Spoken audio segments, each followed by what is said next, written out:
Hi everyone, and welcome to this video where we will be discussing natural resource assets. So let's hop over to the computer now and take a look. On your screen we have a problem involving Miller Mining Company. So Miller Mining acquired rights to a tract of land with the intent of extracting from the land a valuable mineral. The cost of the rights was $2.5 million, and an estimated 10,000 tons of the mineral are expected to be extracted. Assuming that 1,600 tons of the mineral are actually extracted and sold during the year, determine the amount of depletion expense that should be recognized for that year. All right, so to start, natural resource assets. These are things like um, oil wells, mines, uh, maybe tracts of forest land. Maybe if you're a timber company and you're selling wood, that's what we're talking about here. Um, that's sorry, I misspelled this here. Tracts of forest land. So these are the assets that we're talking about. Now, plant assets, they depreciate. But when we're talking specifically about a natural resource plant asset, we use a separate term, and that term is depletion. And depletion is this is depreciation when we are talking about natural resource assets. And the calculation of depletion is pretty similar to straight line depreciation. In straight line depreciation, we say take the assets value, subtract from it its estimated residual value, and divide that by its estimated useful life. And this is usually measured in years. Okay.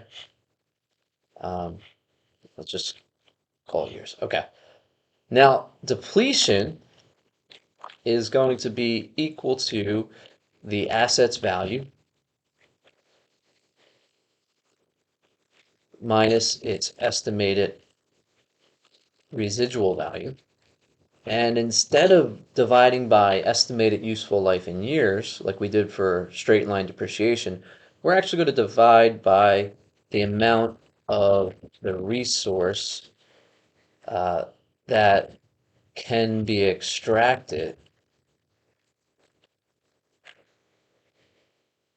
from the natural resource asset. So if we're talking about a mine, how much of the mineral can we extract? If we're talking about an oil rig, how many gallons of oil can we extract from the oil rig? So instead of dividing by the life in years, we're actually dividing by how much we think we can get out of this natural resource asset. How much timber can we get from a tract of forest land? All right.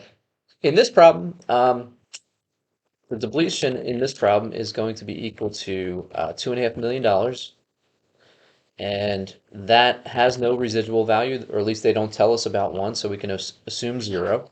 That becomes our numerator, and then we just have to think of like what is the resource that we're extracting here. So they tell us that we're extracting a mineral, and they think they can extract 10,000 tons of that mineral in total.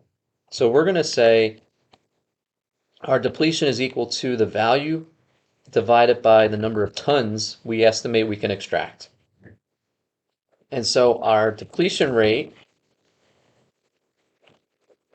is equal to 2.5 million divided by 10,000. So 2,500,000 divided by 10,000 is $250 per ton of mineral extracted. Okay? So we're not done yet. The last thing we have to do is say how much depletion has this mine had so far. So total depletion is equal to actual tons extracted multiplied by the depletion rate. And so our total depletion in this problem is equal to 1,600 tons of mineral have been extracted, and our rate is $250 per ton. And so our total depletion is equal to 1,600 times 1,600 tons divided by or multiplied by 250 per ton. So 1,600 times 250 gives us $400,000 of total depletion. All right. So pretty straightforward, very similar to straight line depreciation. What changes is the denominator here. Instead of using useful life in years, we use the amount that we think we can extract from the natural resource asset.